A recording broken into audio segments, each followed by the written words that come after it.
the impossible, whatever remains, however improbable, must be true. And it is not a question of a little occultism or a touch of mysticism, Mr. Benton. It is vampires. There's a host of damned souls at Telepath. I am thy father's spirit, doomed for a certain term to walk the night. Here, the old gods aren't dead. And what of the true god? He's dead. You can't complain. People assume that time is a strict progression of cause to effect, but actually, from a non-linear, non-subjective viewpoint, it's more like a big ball of wibbly-wobbly, timey-wimey stuff. You're listening to Paranormal UK Radio. Hi everybody, this is Irene Allen, the host of the Paranormal UK Radio Show, the flagship show of the Paranormal UK Radio Network. And let me think. What's my name? What's my name? Mark Johnson. It took a little bit of prompting there, but well, you got it. I only know it because if I look at the actual screen on the computer, it's written on there. So now I have to do that, otherwise I would just forget who you are. And I'm here with that guy, that American bloke. That bloke out in America, you know. Yeah, the annoying one. The one. Oh, good Lord. The one with the red hair, you know. Yeah, it's that been turning brown the last few years, but it's age thing, darling. Go grey next. Nope, no gray. No gray. I'm going to be like my mother and my grandfather. No gray. Oh, well, I hope you are. Yep. Yeah, but you still won't hold back the wrinkles, sweetie. Oh, no, they're coming. Yeah, every day I look in the mirror and I see more. Photographs. What'd you say? Yeah, I said, I know they're coming. I can see it in the photographs. Uh-huh. Oh, you'll be photoshopping all your photos now. No, I'm not that good at Photoshop. No, I was joking.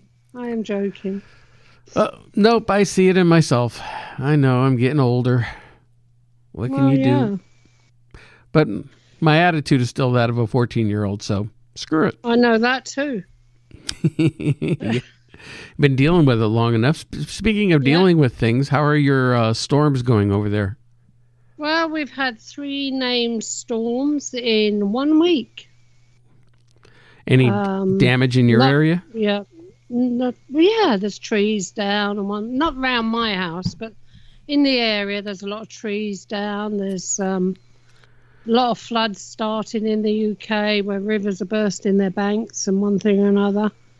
It's mainly trees. There's a few people being killed, sadly, but they just hit one after the other. Literally hit one after the other. Well, you get those storms out of the North Atlantic, but, you know, with the size of your country, you know, it's like the size of one of our big states, but you're all surrounded by... not small. You're not that small, but at the same time over here, we get everything from, you know, hurricanes on the coast to tornadoes inland. Tornadoes is what does the most damage. Yeah. I mean, we've even had a few here in New Jersey. So, they're rare here, very rare. Yeah, it's the weather conditions, the way our weather fronts come in. They're really bad. I mean, my father grew up in Oklahoma, and whenever we went out to visit, everybody had the storm shelters. And back in, oh my God, I'm dating myself here. Back in 1990, I worked on a movie out there that a friend of mine was filming, a little independent film. And one time this storm rolled in, and I'm not kidding, the air turned brown. Scared the crap out of me. I've never seen anything like that in my life.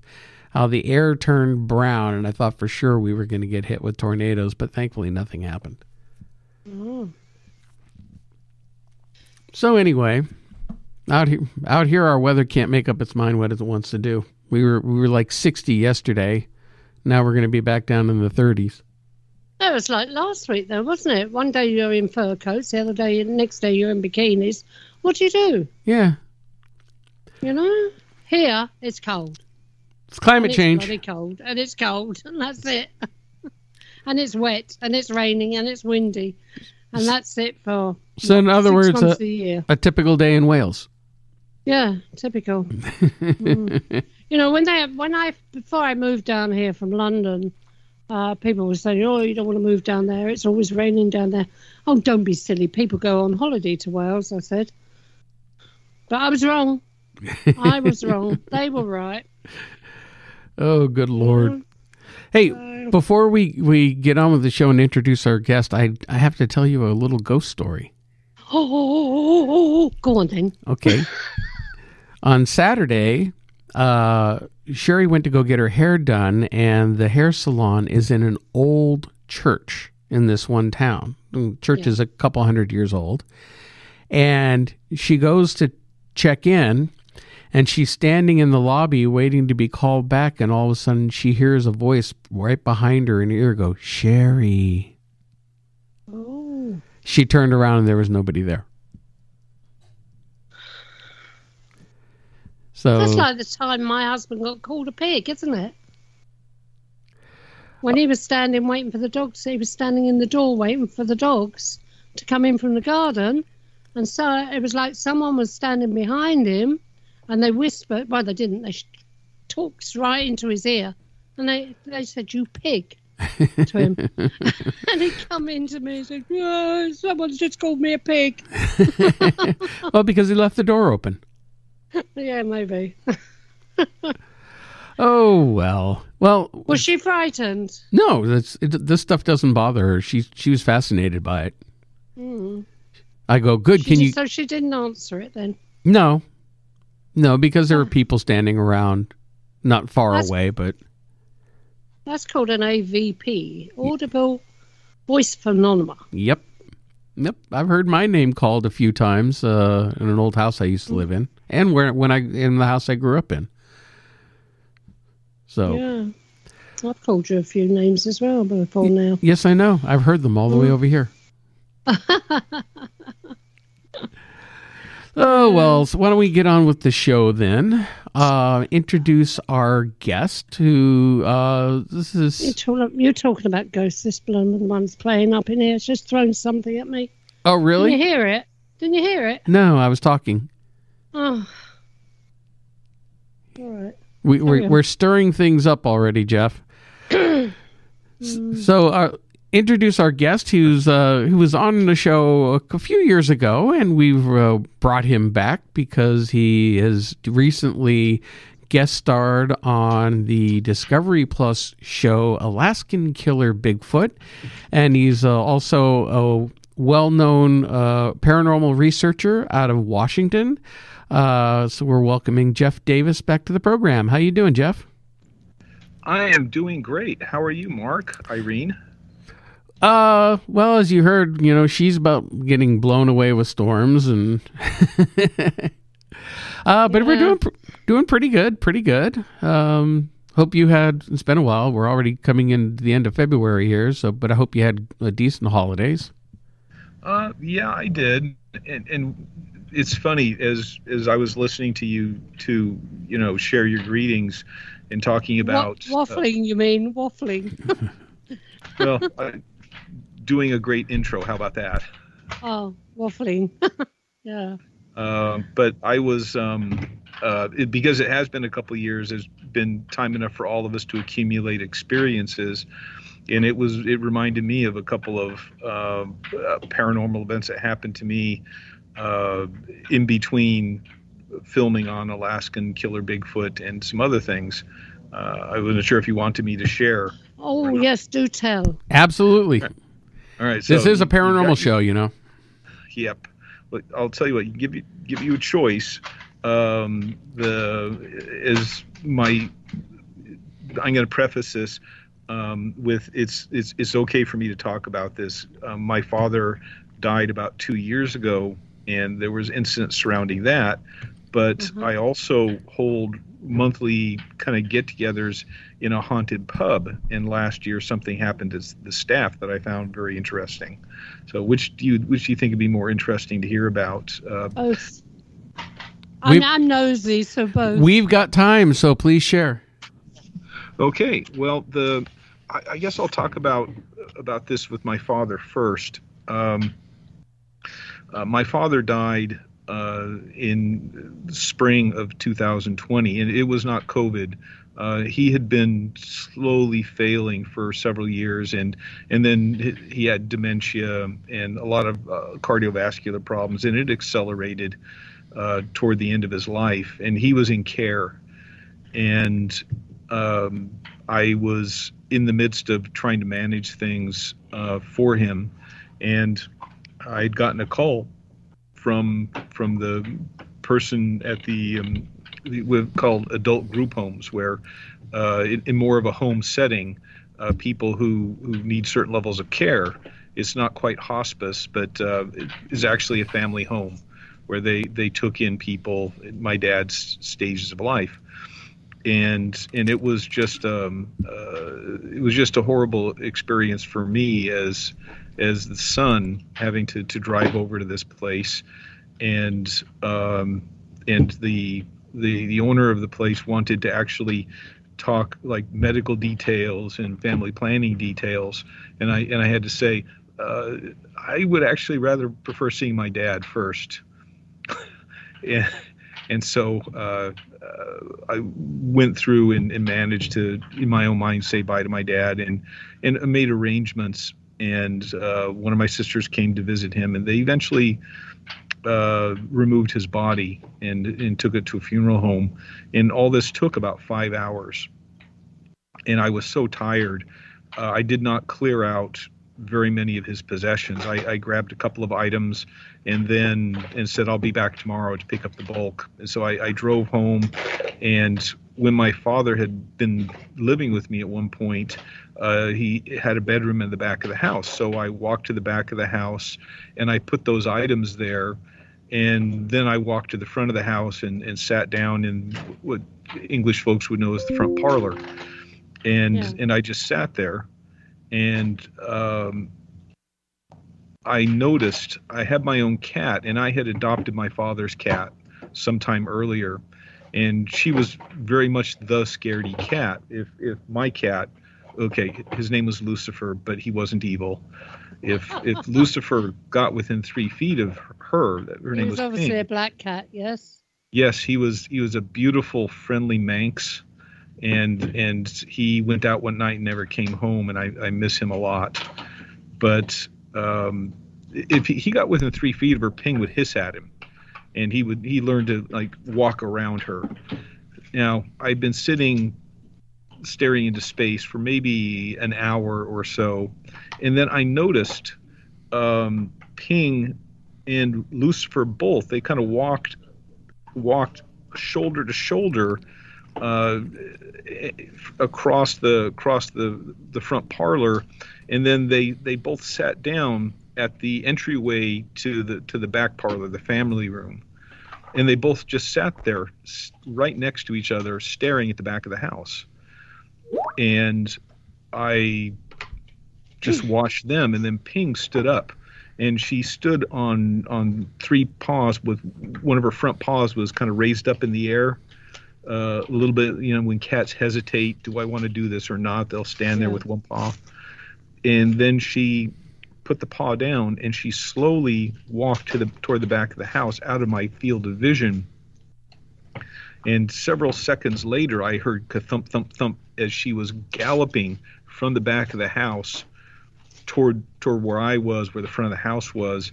And she actually ran past Lucifer, and she hit the linoleum kitchen floor, and she skidded, almost hitting the fridge. And then she picked herself up and walked back to the entrance to the family room and sat down right next to Lucifer. And then he got up and he did the same thing. And this repeated 3 times. And then all of a sudden it was as if a spell was broken, and she turned and looked at him and hissed and raised a paw in his direction and swatted at him. Oh. Now, sometime in the 1970s, Irene, you'd probably be more familiar with this, was it the Royal Psychical Association had sent out a series of of questionnaires, and they had 72 responses about, do you believe that you've had a visitation from somebody after they've died? Mm-hmm. And about half of the people responded yes. And a majority of them had experiences within the first 3 days to 2 weeks, and then closer to the anniversary of the person's death. So yeah. I find myself almost as semi-skeptic as, so reasonable causes of this. For instance, did they actually smell my father on those possessions I took at the back of the house? It's been documented in some nursing homes. They'll have cats, particularly, that will like jump up on the bed of a patient, and it's like they can smell that person's going to die, and within hours the person does pass. So I believe that. I do believe that. Yeah. I know Stephen King used that in his book, and they did in the movie too, Dr. Sleep, the sequel to The Shining. They had that where a cat was in a nursing home and would go lay on people's beds that just before they would pass. Interesting. I'd not seen that, but it is an interesting natural phenomena that skeptics cannot deny. Mm-hmm. So was this what happened, or was Dad actually riding alongside me in the car, just outside of my perception, but not outside of the cats? Well, I mean, animals in general are very sensitive to the paranormal. Cats especially, but dogs too. They can see and sense things that we can't. I've seen my cat like looking up at the ceiling, staring at it intently, like it was watching something up there on several occasions, and I don't know. It's just a lot of strangeness. Animals can pick up on. Yeah, and it is mostly one of these, it happened to somebody you know kind of things. Until it happens to you, it's just kind of a fanciful tale, isn't it? Yeah, well, that's why we like doing the paranormal research, so we can go out and try to have more of these experiences directly when we can. It doesn't always happen. It's been just not too many all at once. Yeah. Like Irene's ghost throwing stuff at her just before we start the show. Well, it's not the first time, is it? Do you think he's critiquing the show? No, just trying to get my attention, because I'm ignoring him, I expect. Well, I remember, Irene, when I did my interview with you, weren't you getting like weird smells that time? Yeah, my husband did the other day as well. He was in bed at night, and well, it was obviously at night. We don't go to bed during the day, not at our age. But he was in bed. He woke up in the middle of the night. He woke me up and said, "Can you smell that?" And he smelled what I normally smell when Herbert is around. It's a mixture of like engine oil, burnt oil, and he was the sort of smell that you would get in a oh Christ, what was he? Blacksmith. Mm-hmm. Yeah. And it was really strong over Brian's side of the bed the other night. I said, I don't know, just ignore it. It's only Herbert. I think the one thing that Jeff is referencing, and I remember this, is there was a few years ago when we last talked with Jeff, you had a transient spirit coming through who stunk of badly at BO. Smelly one. Yeah, he came back a few months back. Oh, really? He must have been going back on wherever he went to. He must have been on his journey home. Yeah, my BO ghost. Is that the one? Yeah. That is, yeah. Yeah. Yeah, but he didn't stay as long this time. It was only one night. He was hanging around. But I also had one that smells like wacky backy as well. Pass through, you can smell this wacky backy in the house. And of course, me and my husband, we don't touch the stuff. And we're just used to it because it's a highway to them and wherever here. It really is. Well, and that reminds me of a television show in Britain, Ghosts Have you seen that one? Ghosts. Ghosts. They've got. I found it really interesting. It is a comedy. Yeah, no, that's Ghosts. The one about the big mansion. Yeah. Yeah, it's a comedy thing. Yeah. Yeah. There's an American American show, and they have a hippie ghost in the American version, and when it walks through people, they get stoned. I had a friend telling me about that show. I haven't seen it yet. Ghosts. Yeah, the American version. It's just a funny show, it's a comedy show, half hour long, but it's well worth it because it's this big old mansion, and the ghosts are the people that lived in the mansion from over time, starting with before the mansion was born, a caveman type person that lived on the land. He's one of them. That's funny. Yeah, the actor who plays the caveman is also the headless Tudor gentleman too. Is he? I didn't know that. Yeah. I was lucky enough to get a download of the English series, and I guess they're back in production. Thank goodness. It's much better than the American show. The American show just has a Viking. A Viking. That's funny. No, this is good because it's a big old mansion. And it needs a lot of work doing, and it's just that the woman who owns the mansion, her husband can't see them, but she can, and they keep on talking to her, and they're going to. Well, you've got to watch it, Mark. I'm not going to go into it. Well, like I said, I'll try to find the British version because there's the American version over here, but it just hadn't interested me. So yeah, I'm more interested in the real stuff. So let's talk about the real stuff. Or, some people might question it, but... Jeff, you were going to tell us your second story, weren't you? Oh, sure. I'll try and be quick about this one. No, I won't, actually. I'm never slow storytelling. Okay, then we'll get into the other stuff. Go right ahead. Okay, yeah. There's whatever paranormal kind of gatherings and conferences and things like that go on. But I always found when I went to paranormal conferences, I had the most interesting conversations in the hallway outside of the symposium rooms. And so a couple of years ago, I started it's a Facebook group called the Vancouver Informal Paranormal Pub. And you just find a pub, brew pub somewhere, and we would just get together initially and just talk about ghosts, the paranormal, things like that. Mm. And a couple of years ago, this is in Vancouver, Washington, the original one, not the imitation Vancouver in Canada. Sorry, Canadian listeners.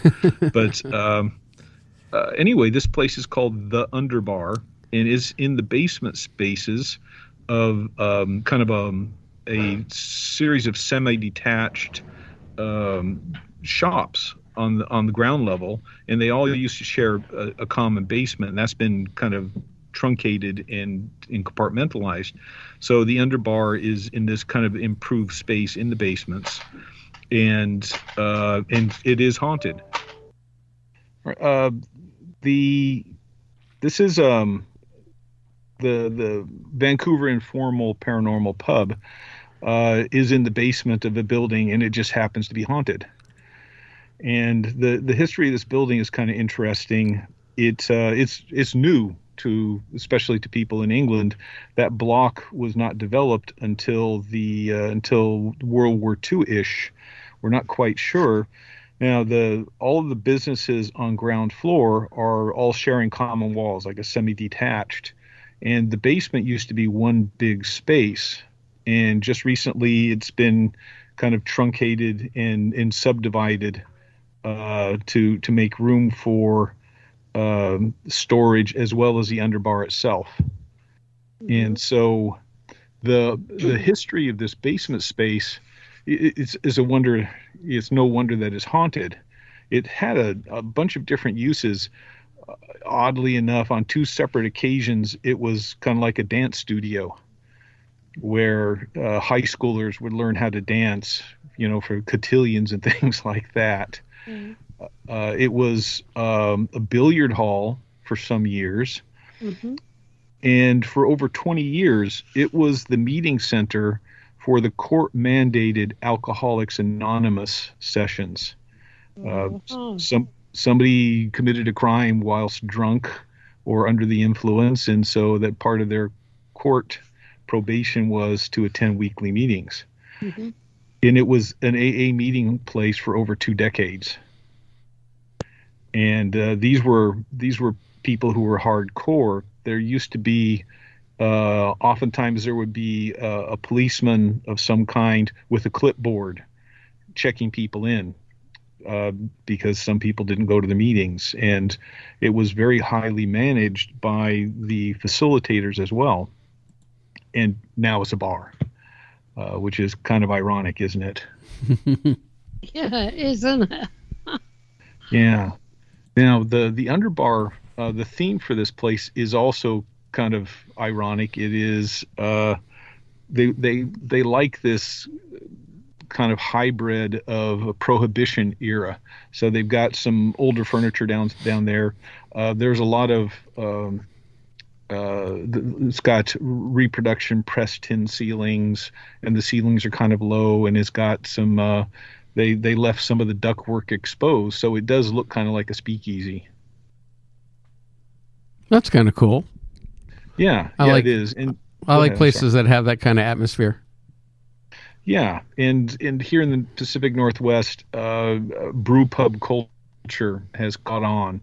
So probably about 30% of all of the little bars and brew pubs actually brew their own beer, or they have some kind of local supplier that does it within 20 or 30 miles of downtown Vancouver. Yeah, that's a big thing over here as well. Yeah, here too. Yep, which I don't mind, because I actually have a couple of microbreweries near me, and there's one that's pretty good I like called Angry Eric with a K. It's like all Viking themed. And you go into where they brew it, and you can't buy it in the store. You can buy it there, or they sell kegs to some local businesses like beer gardens. But when you go in, the bar is wood, but it's carved like a Viking ship. So it has the dragon head on one side and the tail on the other. And their emblem is a big double-edged battle axe. And it's really cool. And they got some good beers, too. I like their stout. That is so cool. There is a Cthulhu-based pub in downtown Portland, Oregon. Oh, boy. H.P. Lovecraftish, yeah. Yeah. That's funny. Well, now you're making me... different types of beers. While we're on different types of beers, we got Merlin's Brew down here. Because it's Merlin country, isn't it? I wonder if in J.R.R. Tolkien country, if they've got they must have some kind of a Hobbit brew down that way too. Yeah, I expect so, yeah. So what happened in this place then? Well, it's one other thing that really creeps people out about it is what is now the back storage room has had multiple uses. It's generally closed off to the public, but in the 1970s, based on the clothing, somebody started gluing pages out of women's fashion magazines on the wall, like a couple dozen at one point. And a whole bunch of plaid and polyester, let me tell you that. But even more frightening than the polyester is somebody scratched the eyes out of several of the women in these little posters. That does creep people out. Me too. Yeah. So various things happened. The owner, just before they opened up, went downstairs into the kitchen space, and he had 2 dogs that he had more or less tied the leashes to his belt loops. And as he was walking into the kitchen space, the dog stopped and laid down right at the entrance. And so he was walking, and all of a sudden he ended up getting jerked to a stop, and the dogs wouldn't come in. He had to physically pick them up and carry them into the kitchen. Another time they had a lot of bars will have little candle holders that are made out of glass, and then you put the candles in them, of course. And these were Christmas themed, and 2 of them, at least, maybe even as many as 3 or 4, the glass all shattered.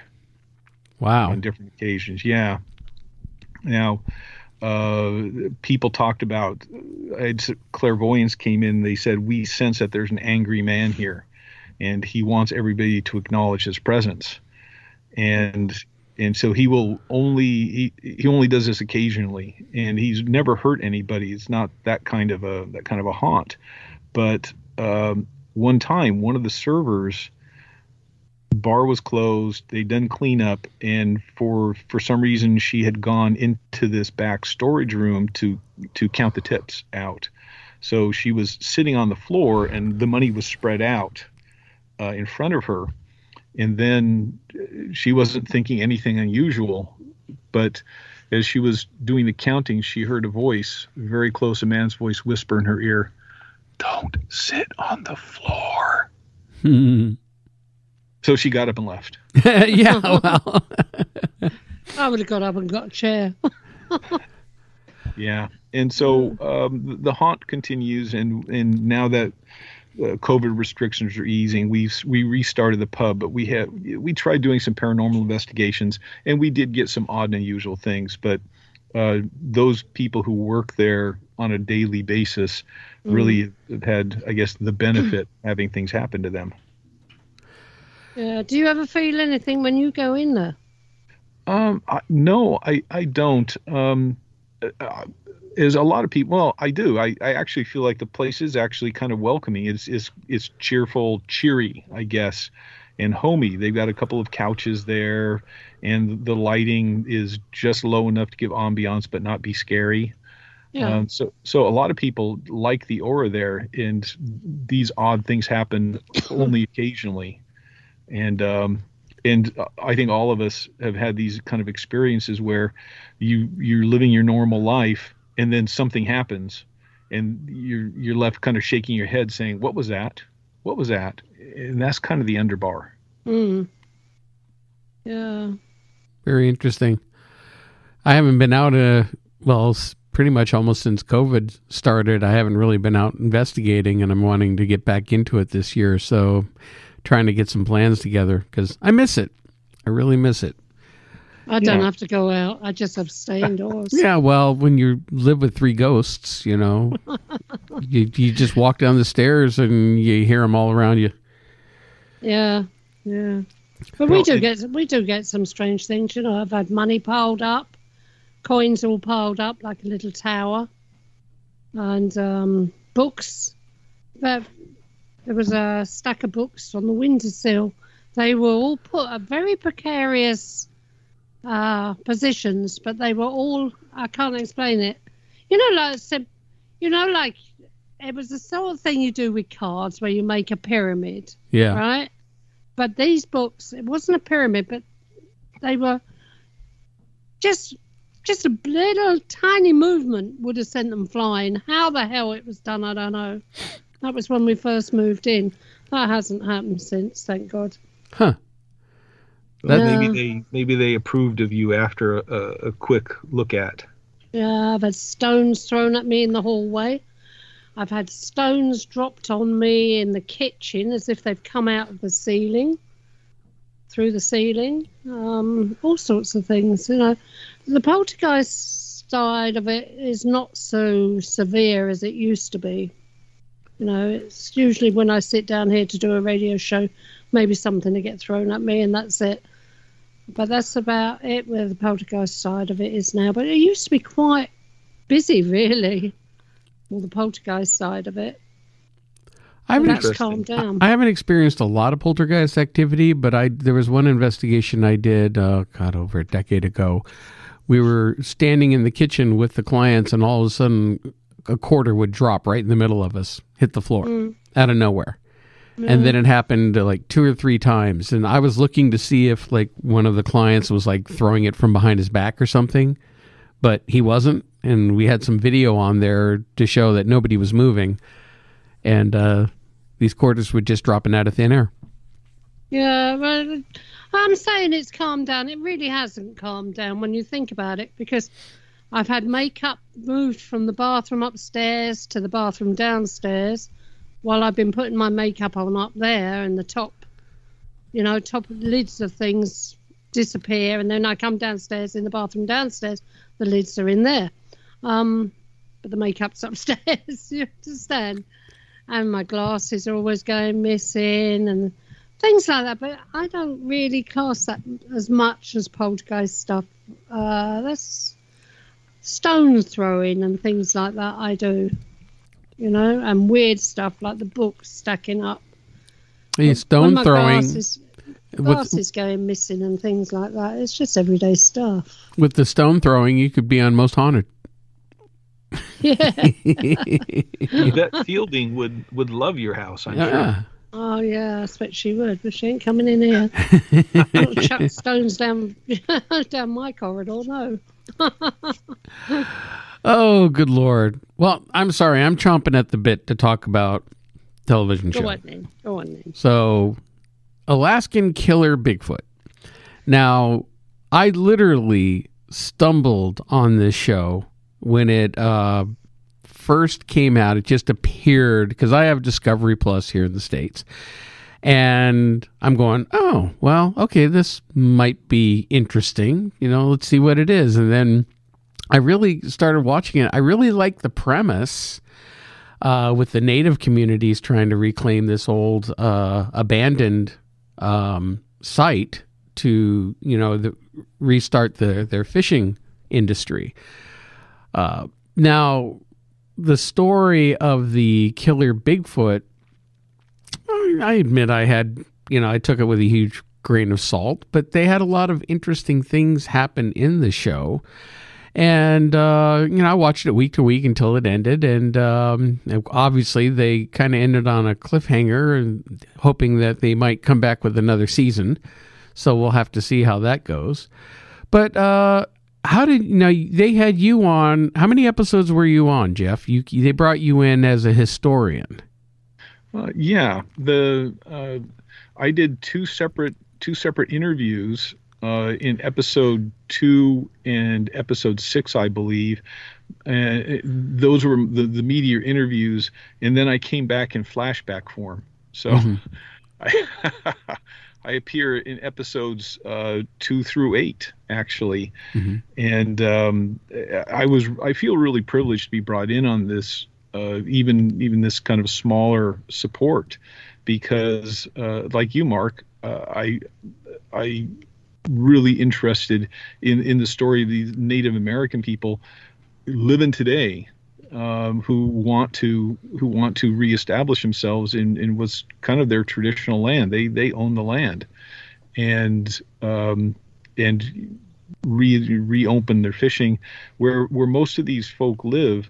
Is I think it's Nanwalak, some distance away, and the town, the population is just getting too big to fit in that little footprint where the community is now. And so they wanted to move out and see if they can reestablish themselves. And so, yeah, I was brought in as in my role as a historian. I have a bachelor's in anthropology and a master's in archaeology, and I do history and military history as well, all along through the Pacific Northwest.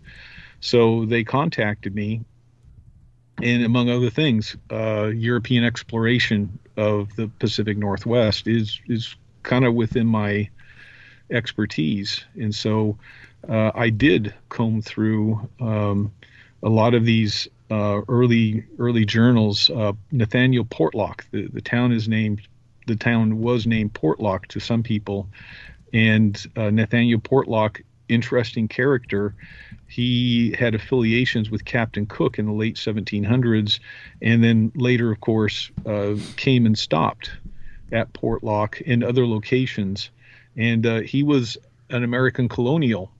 And so while he was on some of these journeys, it was actually when the American Revolution was going on. And so that was, can you imagine being away on a 4-year sea journey, and you come home to find out that you're now living in America, the United States of America, and you're not a British subject anymore. It's what I was fascinated with when they really dove into the history was the Spanish when the Spanish came up the coast and actually placed that monolith in the woods. So we're talking about, what, 300 years ago or more? Late 1700s. Yes. The Pacific Northwest, it is interesting. Of course, the European powers, the great powers, Russia, Great Britain, and Spain, were all wanting to lay claim to the entire west coast of North America. And of course, nobody asked the native people what they thought about that. Yeah. But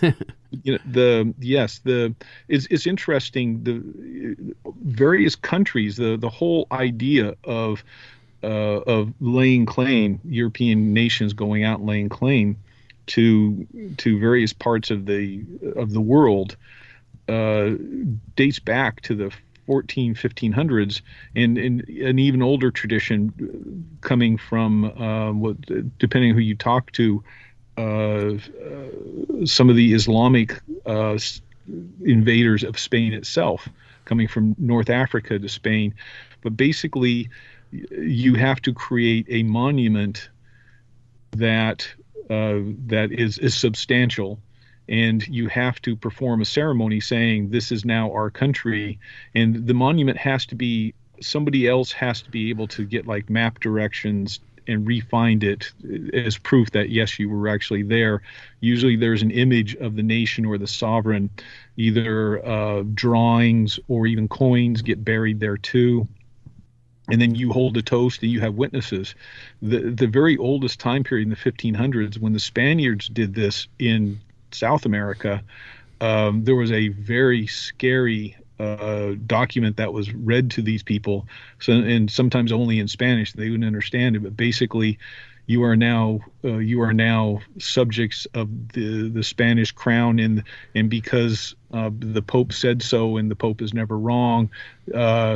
If you disobey us, you, the men, will be killed, and your women and children will be sold off into slavery, and we will confiscate all your goods. And they did it several times. Oh, kind of like what's happening up in Canada right now. Okay, I'm going to be good. I had to throw that in there. I am like Sergeant Schultz. I see nothing, I hear nothing. Yeah, I mean, the Spanish were brutal everywhere they went, it seemed. And yet they faded and over time, and their influence over time. And then, of course, the English and the French were really fighting over the eastern part of the U.S. and Mexico, and then of course Russia, Alaska being, very heavily influenced and almost taken over by Russia. So, I mean, that whole area up there is such a vast, very vast portions of it still unexplored.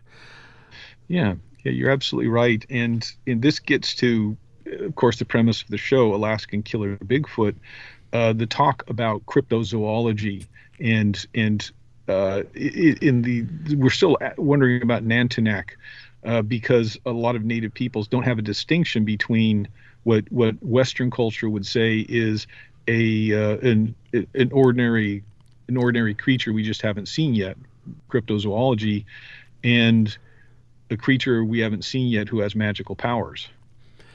Well, see, that's the thing we have when we've talked with other Bigfoot researchers, most recently Mike Patterson from Sasquatch, Ontario.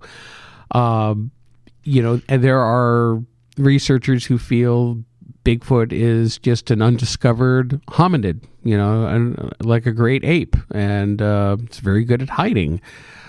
My friend of mine, Tim Stover, out in Ohio, he saw one years ago, and he's been hunting for it ever since. Believes it's just an undiscovered great ape, and yet there are people like Mike Patterson in Ontario who's interacted with these creatures, and there is definitely a paranormal high strangeness aspect to it, very mystical or magical almost, like you're dealing with something interdimensional. So the crux of this show, just for anybody who hasn't seen it yet, and right now, to my knowledge, it can only be seen on Discovery Plus, subscription network, is that this creature, Nantinak, as they call him, they say it's a Bigfoot, but it seems to have these powers and has devastated the area, pretty much killed a bunch of people, or people died mysteriously. They never actually saw it kill anybody. In fact, sightings of it seem to be very rare from what I can tell. It's just if something bad happens, they blame it on Nantinak. And thinking it's the Bigfoot and it's his domain. Yet, from watching the show and everything that the team was experiencing, I got the impression it was something much more than that. Or maybe it could be two completely separate types of phenomenon, and they're lumping it all in together, calling it Nantinak. That's a great observation, and there's a Facebook group devoted to the show, and so sometimes these questions are asked. For kind of clarification, there were over in a period of about 20 years. There were something over 20 people who either went missing or were killed, and then they found their bodies floating in the lagoon. So this is not just one or two people who were killed in a period of 200 years. No, this is when they opened up the fish cannery at the turn of the 18 to 1900s. The cannery burned down. The cannery owner's house burned down. Everything was rebuilt, and yeah, dozens of people ended up disappearing or were killed. And so this is not just one or two people. And so to answer about your observation, I do think it's possible there are 2, 3, 4 forces at work all around this area. I mean, it's still, especially because it's been abandoned for about 70 years since the 1950s. A lot of things, nature has come back, and this is only the beginning of trying to investigate and maybe come back to the land. We may well find that there are other powers. There's a woman dressed in black who they reported seeing, who is very, very pale, and she makes screaming noises. Irene, sort of like a banshee. And they haven't not yet encountered her, but I wonder. They haven't really mentioned her much in the show, but I mean, I know that there was one time, and I forget I forget everyone's names in the show, but the one, I'd say the bearded guy, but most of them had beards. The real thin guy. Who was out? He decided to go out into the woods by himself one night, and then he actually heard something whisper in his ear, and he started freaking out. Again, that sounds something very ghost-like or spirit-like. But one of the things that I've personally become very interested in, because I've had my own personal experiences and in some of the research I've done, is certain areas that I feel have their own natural energy, whether it's interdimensional, whether it's there's something on the land, something intelligent, not exactly physical, but it's not what you would call a ghost either. It would be more in line of, you could call like the Celtic fairy lore or Icelandic elves or something like that. Even the mystical side of the Bigfoot phenomenon. But there seems to be some type of intelligences on the land that can interact with you, and it acts very much like a ghost at times. Other times you'll see the creatures. Other times you won't. You'll hear footsteps right next to you, and there's nobody there. So it's like a combination of phenomenon. I have a couple of spots right here where I live in New Jersey where I've had, I call them hot spots. And this particular town of Portlock seems to definitely be a hot spot, and whatever is there, it definitely seems malevolent. Yes, absolutely. One of the other things, in addition to this monument that we've kind of teased people about, there's a spruce tree that they're guesstimating based on the size is 300 years old, if not more. And that seems to be a nexus point too, because around it is a much younger forest around it. So this is like, it would have maybe 70 years ago, that tree would have been standing alone in that one spot, and trees have grown up around it, but they feel energy coming from there. The person you're thinking of is Ash. Ash, yes. Ash, thank you. The guy with the beard.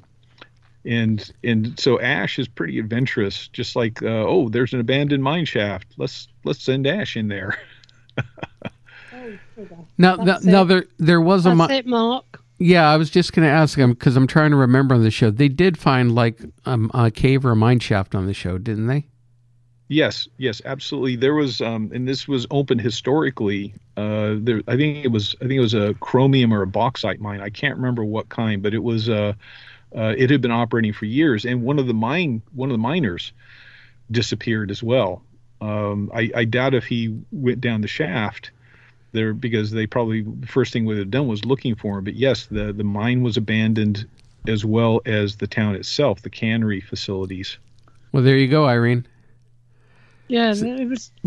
When we first started talking about the show and the location, Irene texted me on the side to say she was picking up imagery of a mine or a cave or something. And so that's very interesting that was there, part of the show. I remember that now. Yeah. And according to, they had, in addition to myself, they had other guest experts come on different episodes, and they did bring in a Bigfoot hunter, if you will, and he was talking about energies, and in his opinion, generically Bigfoot had the ability to actually live in trees, sort of like the spirits of dryads from Greek mythology, and that was kind of their transportation point from different frames of existence to our own, is through the trees. Mm-hmm. Well, it was. Well, there's something about that mine. Well, we'll send Ash. I haven't even seen the show. Well, we'll send Ash in again. Yeah, send him in again, because there's something about that. If they go back for season 2, I actually said it was a mine, a pit, or a cave, but it was underground. Yeah, this where he went, where they show him going, and bless the cameraman who followed him part way in. It was not a vertical shaft.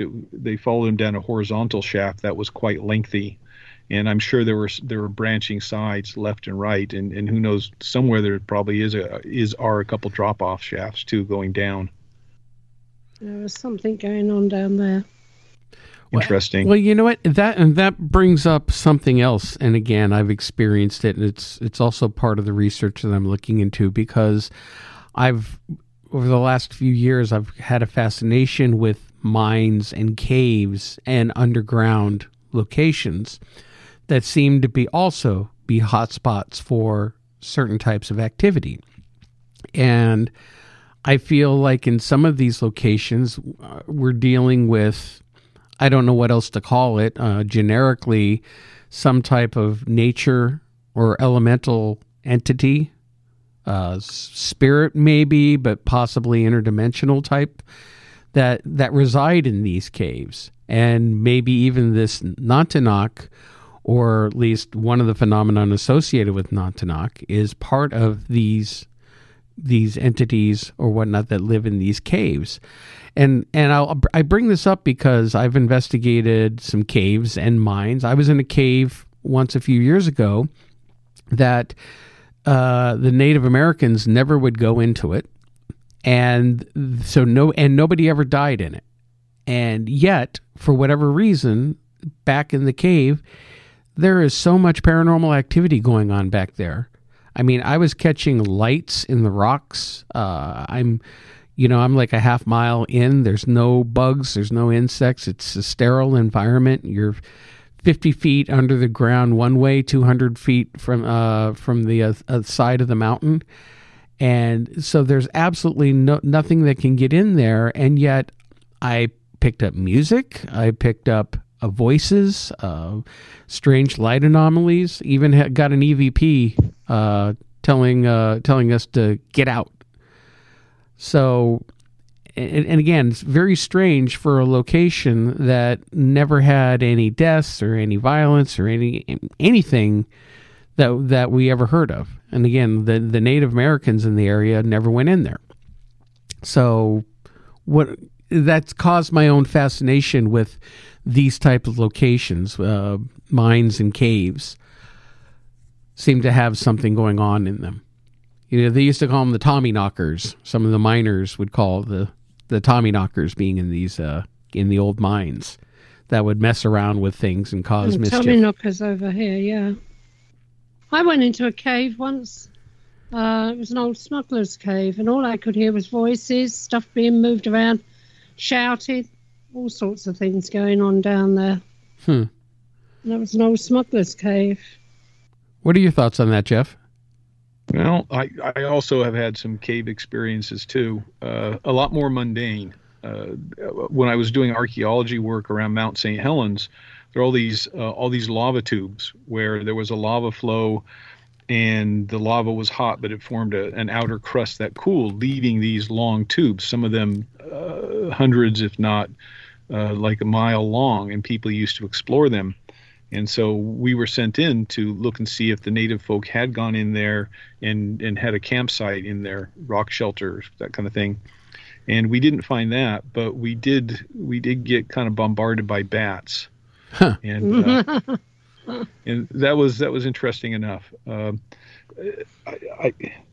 definitely, okay, so you start looking at this stuff, phenomenon, in more of a not common sense, but explanatory way.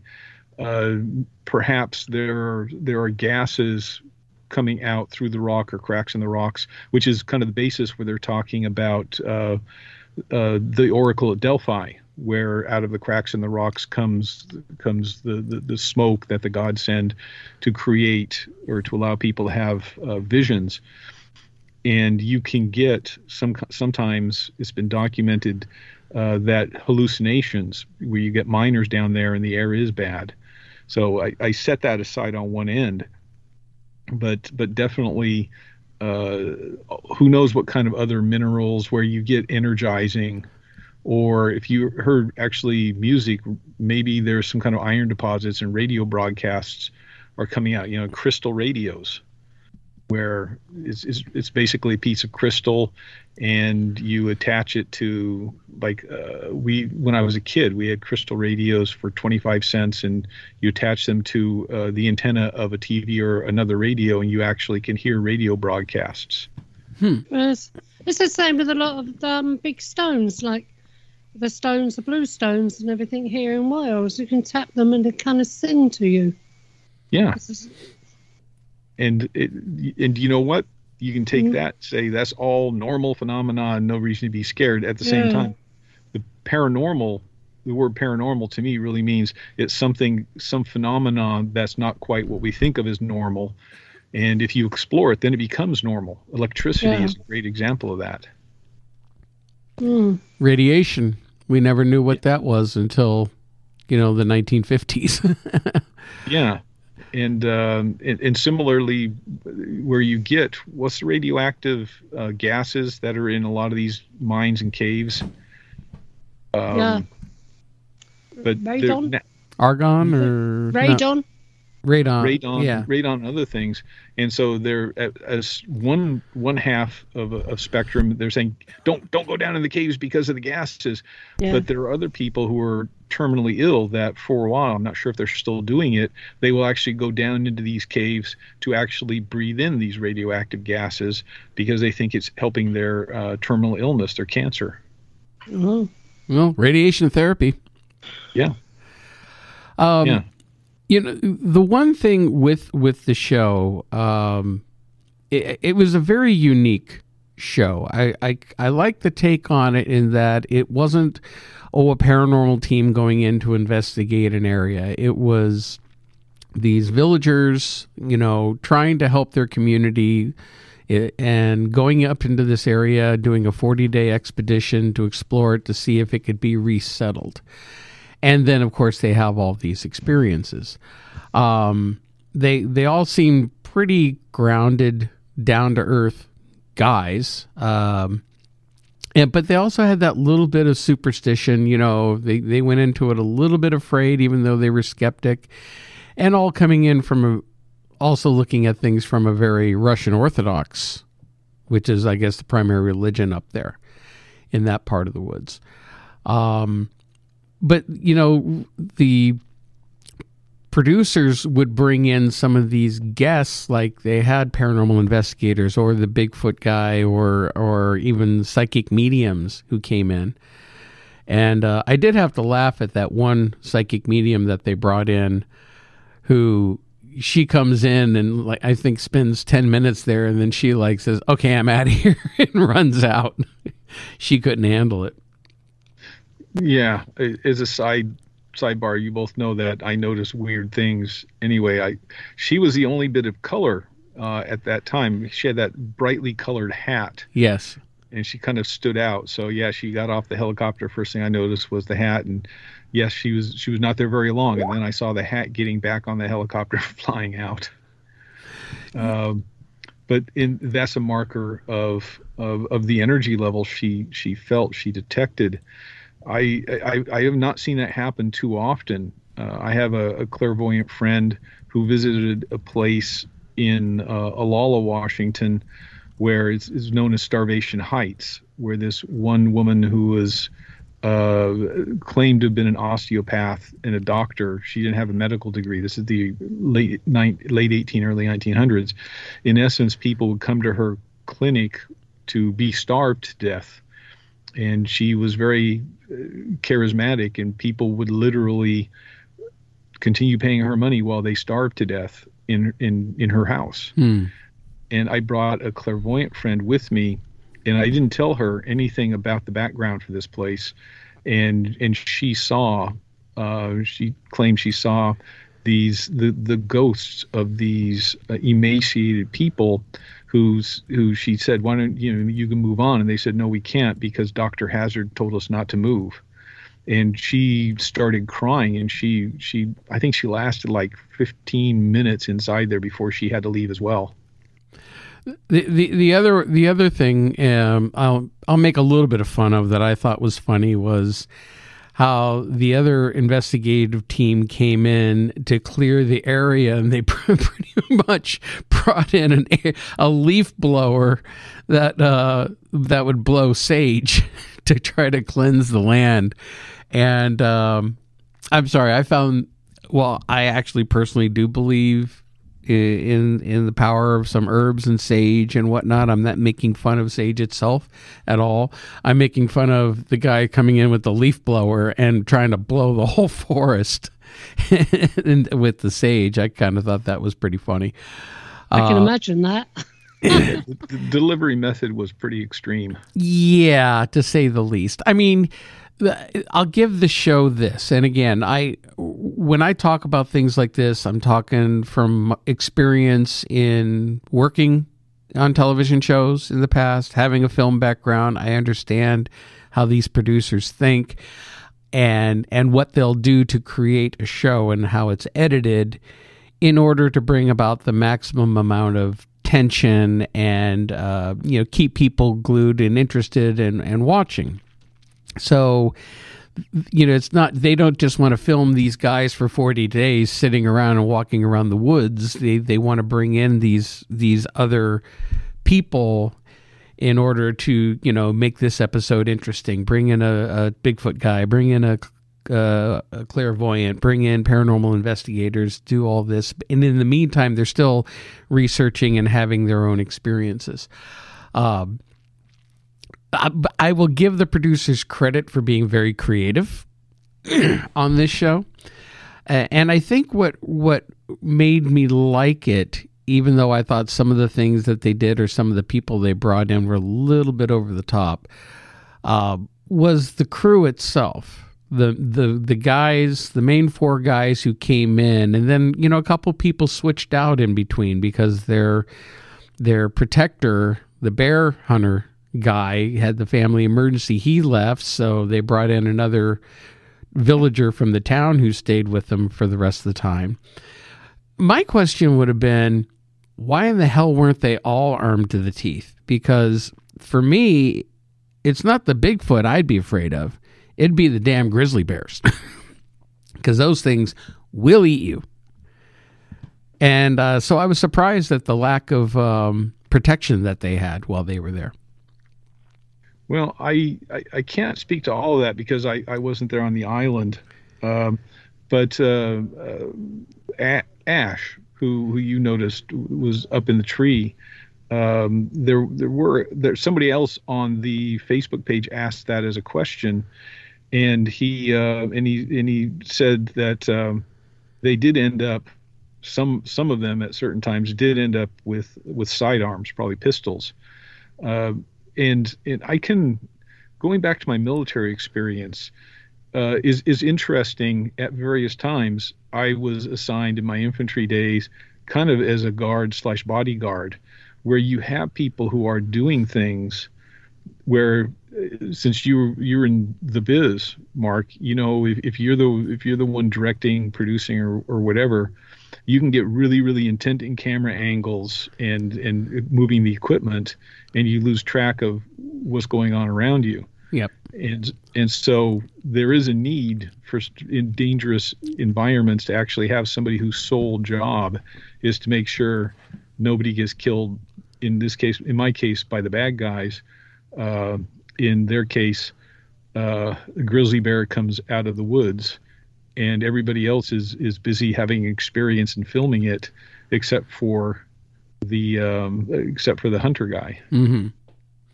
Yeah. And but I'll tell you what, if they do come back for a second season, and I am invited out, I contemplate tooling up a little bit and bringing a 12 gauge shotgun with me, with a mix of shot and slug rounds. Well, you should try to convince them to let you go out to Portlock. I would like to. It is interesting to consider this town before they abandoned it when it was at its height. That cannery / fishing boat enterprise had 100 employees. Yeah, that was a big operation. I mean, you saw the historical photos, and then, of course, since it was abandoned for 70 years, most of the buildings and most of the evidence that the community was even there is gone, except for some old rusting equipment and the one shed building. But when you look at the pictures, that was a huge community and fishery that they had going on there. And the fact that they were fishing in the bay and pulling in all that fish to can and keeping the community thriving economically. And yet at the same time, I thought it was interesting that they went out a few times to go fish and they weren't catching anything. It was only at the last minute where they caught. Well, they probably, it's only what you saw on camera. You have to keep in mind so much happens off camera and only very little of it actually makes it into the show or on air. It looks like they caught one fish and they go, yeah, there's fish here. We can come back. It's like, I would want to catch a lot more fish before I'd make that determination. Yeah. And some of this may too be the difference between being self-supporting, feeding yourself, and feeding a cannery operation where you have fish runs. Mm-hmm. And so I'm not on the inside of the mind on this one, but most of the canning is salmon, and so they may have been there in between salmon runs, but you still need to feed yourself and feed the village. And so that may account for that. What was it? It was a flounder, wasn't it? Yeah, it looked like a flounder they caught. But they also made the comment, and again, they being the local native population there, knowing how to live off the land, there was a lot of food sources even along the shore of shells mm-hmm. and mollusks and things like that they could live off of, that could support the community for people to live there. Not to mention, I'm sure, some hunting, but along with regular fishing. But yeah, you're right. With probably, you know, the salmon runs was their primary source of business for the cannery. Yeah. And so I'm curious myself as what the fisheries were like, and how many fish would have just normally been living there in the bay without the fish runs. I'm curious about that. And in looking at the historic journals like Portlock, when he was there, he ended up meeting with one of the Russian fur traders, who actually said, well, you know, if you guys take one of your ship's boats and row to the other side of this island and lay out your net, that's where the salmon are right now. And so I am curious. I'm kind of ending there without actually having a conclusion for you, Mark. Sure. No, that's fine. The show itself. Now, when did they shoot this? Was it earlier in the year, after this? Is in the springtime, or? Yeah, I don't remember the exact dates, but it was in 2021, and part of the rush they were having to get the episodes edited was because it was in the same year. I remember one show I guested on, where they were in one location and they were doing 4 episodes.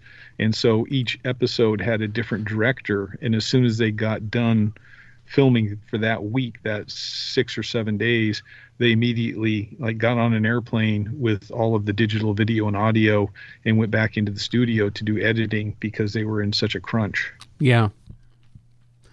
Yeah, that's how it usually is in the business. Well, when you're hot, you're hot. Yep. And with some of these reality shows, again, they have so much going on. They're rotating teams. I mean, the one thing with reality shows, they're so popular these days because they're relatively cheap to make and film. You're not paying the cast. They don't make hardly any money. So people don't think that if you get on one of these television shows, like when Ghost Hunters first came out, all the paranormal people wanted to get their own ghost hunting show. They make peanuts. And I know because I've talked to them. And, they don't make much money. But because they don't have to build sets or do pre-production really much of anything, it's going out and shooting what's happening there. Maybe they rig a few things, setting things up for interviews. A couple of things are staged for recreation purposes or whatnot. But for the most part, it's just a bunch of guys out in the woods, and they just cameramen walking around and filming them. So there's not a lot of cost to these shows, which makes them very popular. Now, there have been a few other Bigfoot shows that have been out. Most of them focus on the scientific side of things. And I think that's what I liked about this show, because most of the scientific shows are very boring and not much happens. And here, I'll look at Finding Bigfoot, or what I like to call it, Not Finding Bigfoot. For how many years they go out and don't find Bigfoot. Maybe an occasional tree knock or a howl way in the distance, but that was about it. This show, I liked the paranormal angle with this show. That's what really drew me in. Plus the fact that the cast, the guys that they had coming in from the village, just seemed very straightforward, very, no BS. They're here to save their village, and they had their own careers too that they put on hold. I noticed Keith, being the leader, he's a fisherman by trade, so he had to put his own fishing livelihood on hold while they go out for 40 days to go sit out in the woods and explore this location. Yeah, it was, of course, my interview time, my time on screen, if you will, is of course really, really short, a couple minutes in episodes 2 and 6. But as you know, we were talking, one of the interviews, it was myself, Ash, and Keith. The second interview was with Keith. We were talking about a lot of different things that didn't make it on camera. and I found both of them to be very genuine. And watching the episodes, from what I saw, they're pretty much as advertised. They were just that way. They were both really intent on what they were doing. There was no phoniness about them at all. And in particular, Keith feels very strongly about this. I know from our conversation that he really is thinking about how are we going to move my people to a better place to live with better jobs. And I'm, excuse me, I'm a little choked up here today. I'm really interested in, forget the paranormal aspect of it, forget the Bigfoot aspect of it. They're looking at coming back in and resettling in this area, which means bringing in infrastructure, bringing in to create buildings and bringing machinery. You saw the big rusting tanks and pumps and other machinery that had to be hauled in there. So there would be a lot of time investment and manpower needed in order to create a functioning working town and community like that for them to come back in. So I'd be interested to see if in the future, if they are able to resettle up there, how long it would take them to get an operation back up and running logistically. Yeah, I think so too. Part of what a lot of people up there know, but not a lot of audience members know, is that in the early 1960s there was a tsunami that came ashore on that part of Alaska. And so we're not sure what had been left. Bear in mind, they abandoned the community in the 1950s, and 10 years or so later, this tsunami swept in. We don't know what all of the town it took out, and it's at the bottom of the bay.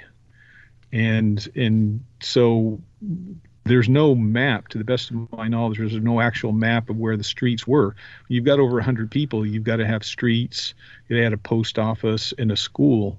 So it would be interesting. Is there anything left of the old infrastructure that they could marry up on that used to be there? And so, yeah, I'm curious about that too.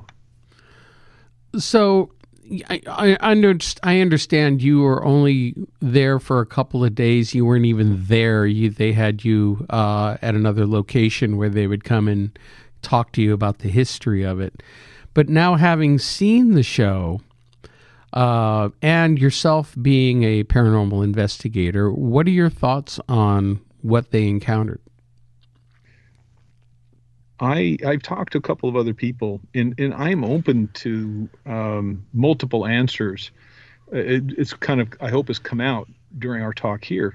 And you hit on this too, you and Irene, that maybe it's not just one thing going on, one entity. Maybe there are 2 or 3 different paranormal things going on. Maybe it is a well of energy that doesn't have personality, that's just there, that is being tapped, maybe by the people coming ashore and living there, and it's like a poltergeist battery.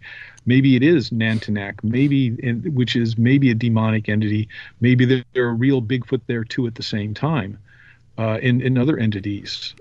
So I'm open to that. This is only the beginning. So hopefully they can come back and try different approaches. Historical wise, I would love to have a chance to go out there.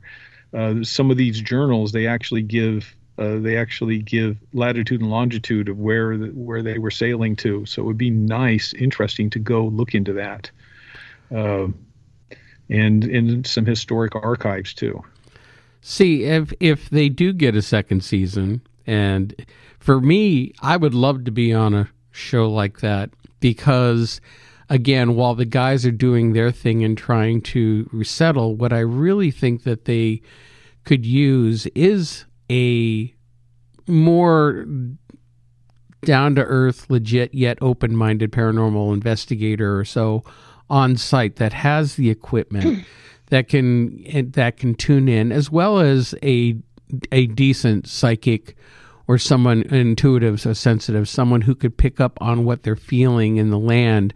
Somebody who's not too, to use Irene's word, hairy-fairy, But at the same time, you know, I think it's important to come in from different angles with this.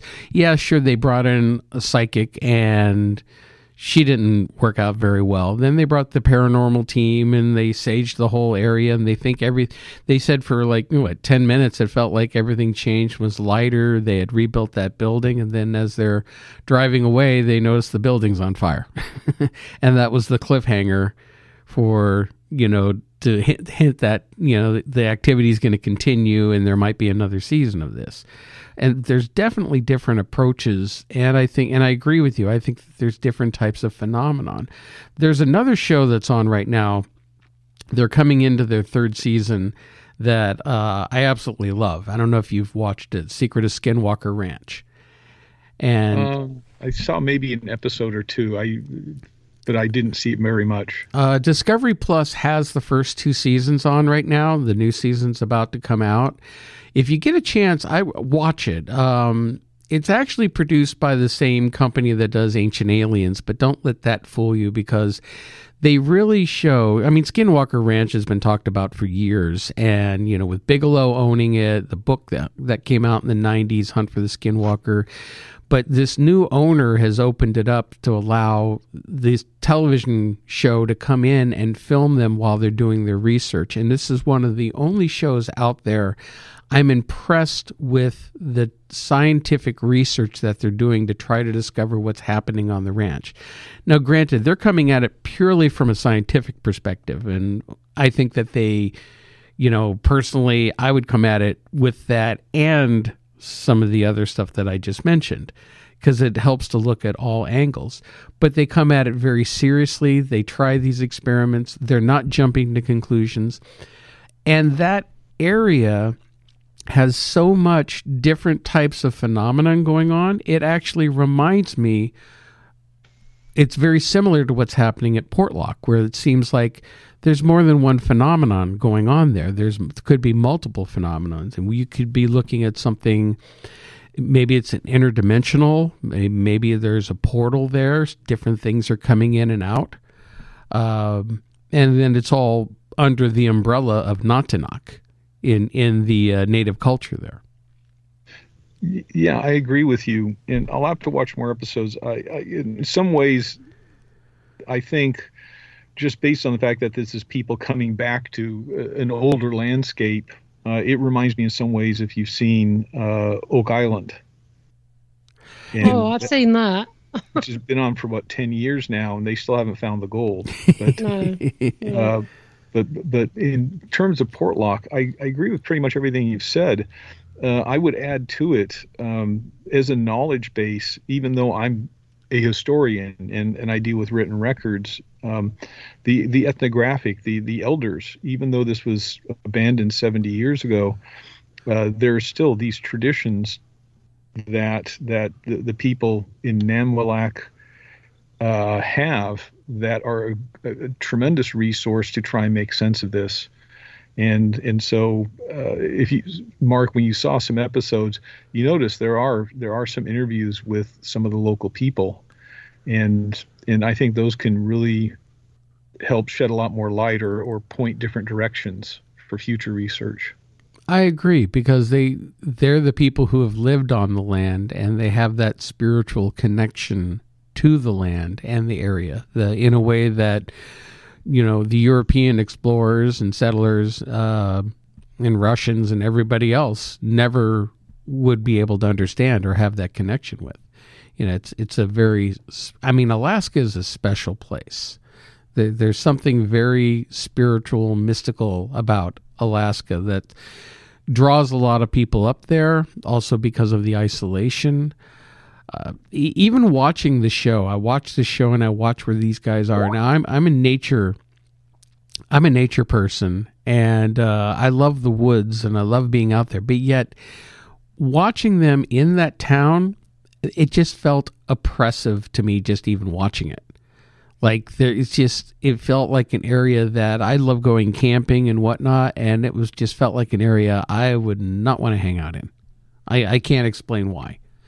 It's just something about it, whether it's because it's a type of environment I'm not used to because it is so far north. I mean, it's way up in, that type part of the country. You're getting up towards the Arctic Circle. It just feels like a totally alien world to me. It certainly can be. For several years, I did field archaeology for the Forest Service in the lower Washington Cascades, Oregon side too, and I love nature and I love solitude, but yes, there were some areas where I was sent to survey that just creepified me, and based on some of the visuals, especially around the big tree. That I would not want to be around there at night like Ash was. Yeah, I mean, but then at the same time, there's some different experiments that I would love to do out there. I know he went out there by himself with just a camera and recording it, but I think that there's some other equipment they could be setting up.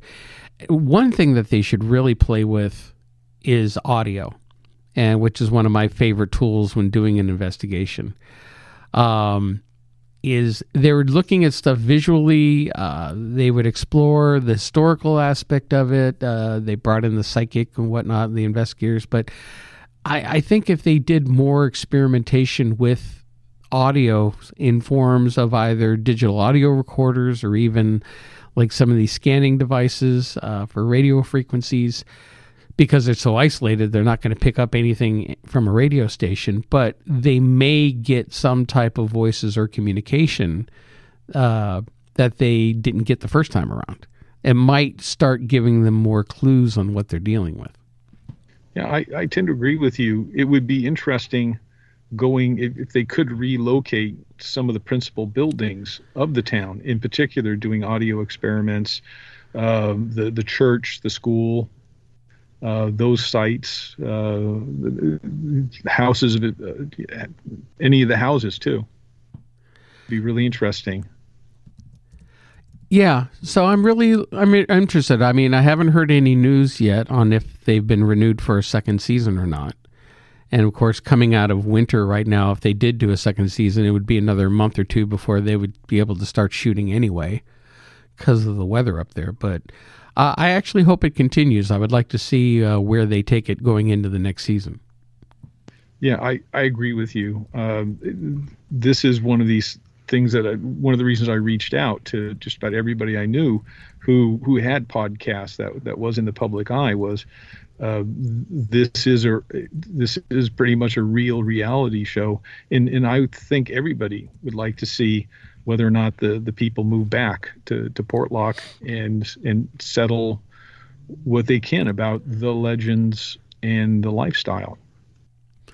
Well, it'll also depend on the hook of the show is they had 40 days to go in and figure out whether or not they could resettle. And when they first left, they said, oh, yeah, we can. And then all of a sudden they had the final shot of the building burning, which makes us think, maybe we can't. So if they do a second season, I'd be interested to see what their take on it is going to be, to continue to research, to send more people along.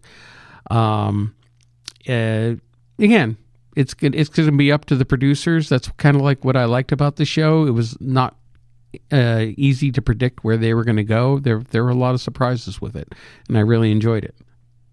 Yeah, I'd like to see whether or not that new building is still there now. Well, the new building that burned down on their way out. Well, Ash had commented on the Facebook group that they did go back and investigated, and so I'm guessing if they went back, whatever the fire was, they hopefully put it out before they left for good. I hope so. But yeah, it'll be interesting to see what else they experience. Well, we're coming up close to the end of the show here, Jeff. I hope you get called back in to do the second season as well. Maybe you can try to twist our arms a little bit to get you a little bit more involved. But what else? Do you have anything else coming up on your end outside of the show?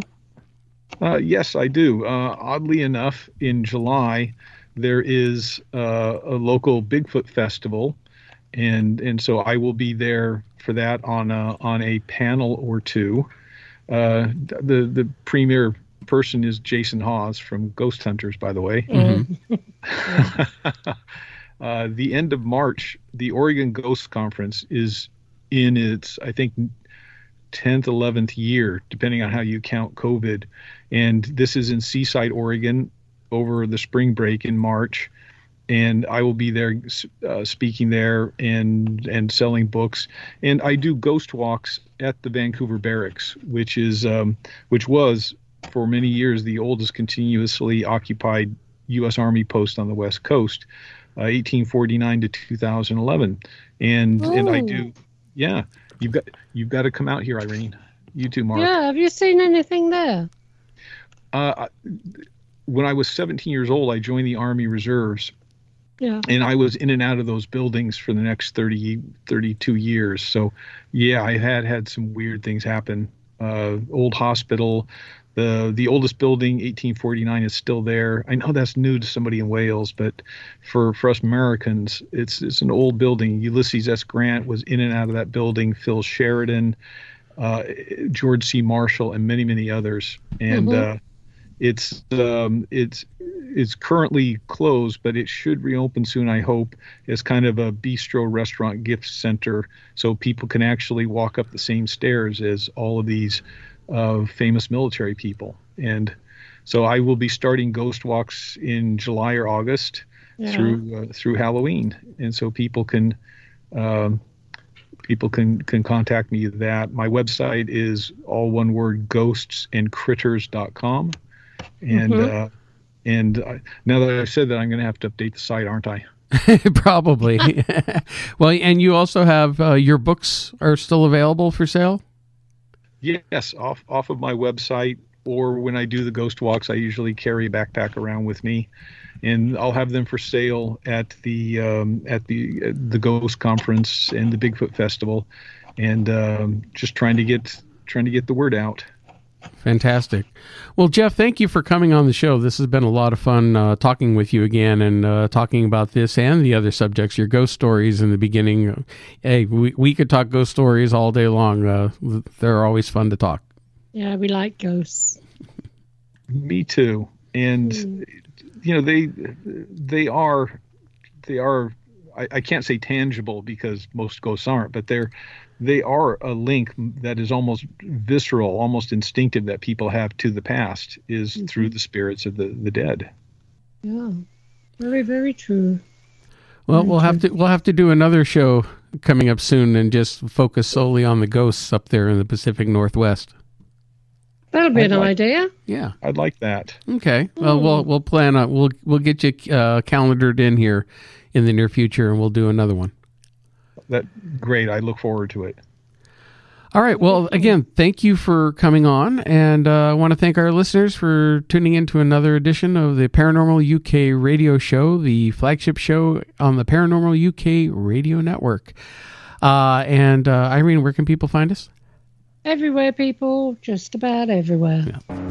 So visit our website, if you haven't already, at paukradio.com. It lists all the areas where you can find our show posted out there on podcasts, and, of course, our streaming radio station as well. And we will be back next week with a brand new show. So, everyone, you have a great week, and we will catch you next time. And, Irene, we'll talk to you later.